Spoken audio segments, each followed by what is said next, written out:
In this follow along, we'll take a look at selenium dioxide as a means of putting an allylic alcohol into a position. Now, I like to show this one in contrast to IBX, right? So in IBX, we could, so the one we just spoke about, IBX allows us to place a alpha beta unsaturated double bond next to the carbonyl, right? In this reaction, in contrast, it's like we're taking, I'm just going to draw it over here. It's like we're taking the double bond and we're inserting the allylic alcohol, which could get oxidized further, you know, Dess-Martin, PCC, however you want to do it. So in a forward direction, it's like we're putting the oxygen at the allylic position using selenium dioxide, while in the IBX reaction, we were putting the allylic, the alkene, right, at the position next door to the oxidized position. So in some ways, in my brain, I kind of look at the IBX oxidation to the double bond and the selenium dioxide oxidation to the allylic alcohol as sort of opposites, right, depending upon what you start with. So I just like to highlight that. It's the way I like to think about these.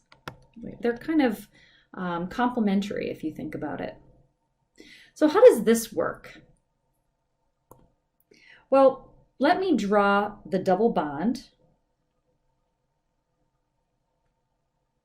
a little differently. And I don't know, you might have a methyl group off of here. And then you have your selenium dioxide.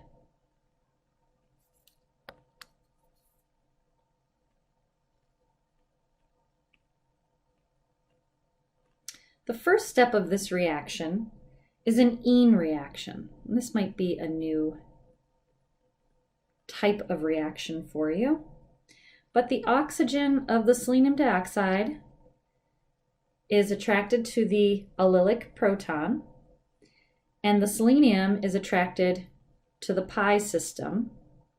Again, we saw pi bonds attracting metals. So let's push our electrons. We're going to have the pi bond attack the selenium, and we're going to have the oxygen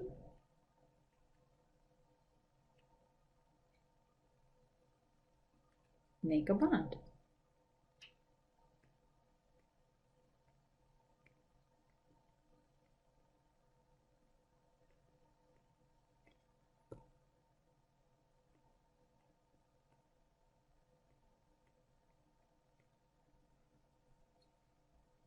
Okay, so now we're here. All I'm going to do at this point is rotate, just rotate around. So this is going to be the same molecule. I'm just going to redraw it.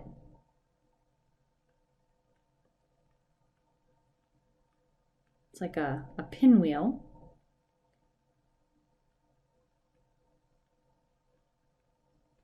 Just rotated it around. And what we're going to see is a 2,3 sigmatropic shift at this point. 2,3 sigma meaning single bond, tropic movement shift. So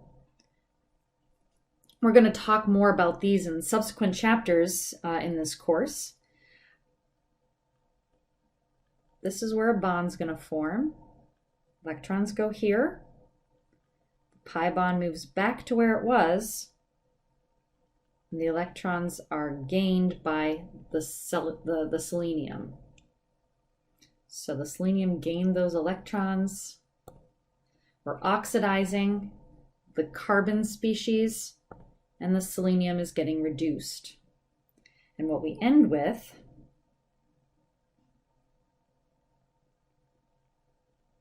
is our E double bond. It's going to give us a trans system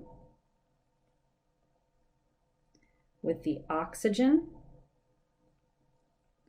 and the selenol.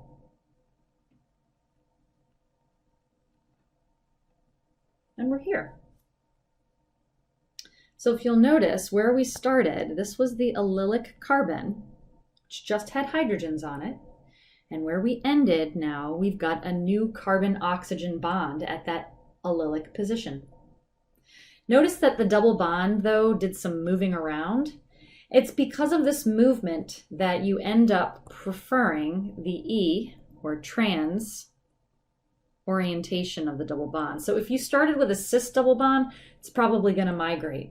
It's probably in this, because the double bond is not a stagnant double bond, it's not going to keep the integrity of that original geometry, because through this whole thing, the double bond moves around, and then you have the ability for those bonds to rotate and get into a trans orientation to avoid steric hindrance.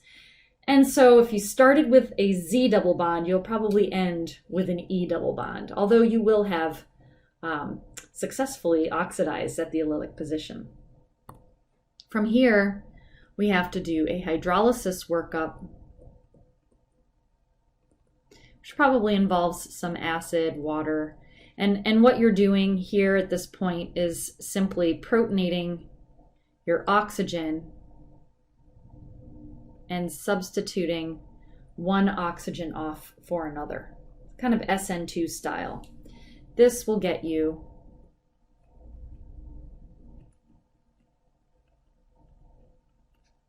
to your new allylic alcohol. And from there, you could oxidize it further. You could, do a Dess-Martin on it or a Swern and get it to the carbonyl.